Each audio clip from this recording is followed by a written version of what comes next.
ಚಾಮರಾಜನಗರ ಜಿಲ್ಲೆಯಲ್ಲಿ ಈ ಬಾರಿ ಲೋಕಸಭಾ ಕ್ಷೇತ್ರದ ಅಭ್ಯರ್ಥಿ ಎನ್ ಮಹೇಶ್ ಅವರು ಆಗ್ತಾರೆ. ಅವರಿಗೆ ವಯಸ್ಸಾಗಿದೆ ಅಂತ ಚರ್ಚೆ ಆಗ್ತಾ ಇದೆ. ಇಲ್ಲ, ಹಂಗೇನಿಲ್ಲ, ಚೆನ್ನಾಗಿದ್ದಾರೆ, ಆರೋಗ್ಯವಾಗಿದ್ದಾರೆ. ಆದರೆ ಅವರೇ ಘೋಷಣೆ ಮಾಡಿದ್ದಾರೆ 50 ವರ್ಷ ರಾಜಕೀಯ ಜೀವನದ 50 ವರ್ಷಗಳನ್ನು ಕಳೆದಿದ್ದಾರೆ ಯಶಸ್ವಿಯಾಗಿ. ಈಗ ಅವರು ನಾನು ಚುನಾವಣಾ ರಾಜಕಾರಣದಿಂದ ನಿವೃತ್ತಿ ಆಗ್ತಿದ್ದೀನಿ ಅಂತ ಹೇಳ್ತಾ ಇದ್ದಾರೆ.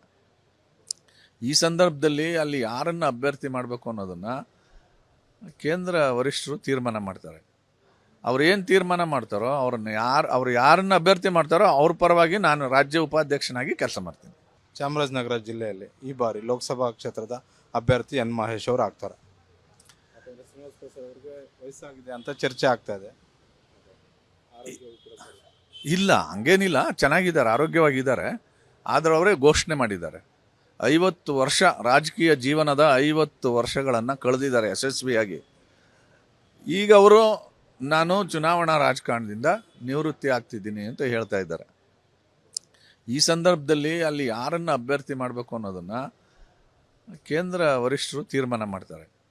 ಅವ್ರು ಏನು ತೀರ್ಮಾನ ಮಾಡ್ತಾರೋ ಅವ್ರು ಯಾರನ್ನು ಅಭ್ಯರ್ಥಿ ಮಾಡ್ತಾರೋ ಅವ್ರ ಪರವಾಗಿ ನಾನು ರಾಜ್ಯ ಉಪಾಧ್ಯಕ್ಷನಾಗಿ ಕೆಲಸ ಮಾಡ್ತೀನಿ.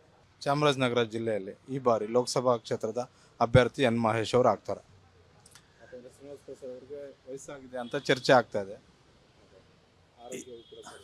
ಇಲ್ಲ, ಹಂಗೇನಿಲ್ಲ, ಚೆನ್ನಾಗಿದ್ದಾರೆ, ಆರೋಗ್ಯವಾಗಿದ್ದಾರೆ. ಆದರೆ ಅವರೇ ಘೋಷಣೆ ಮಾಡಿದ್ದಾರೆ 50 ವರ್ಷ ರಾಜಕೀಯ ಜೀವನದ 50 ವರ್ಷಗಳನ್ನು ಕಳೆದಿದ್ದಾರೆ ಯಶಸ್ವಿಯಾಗಿ.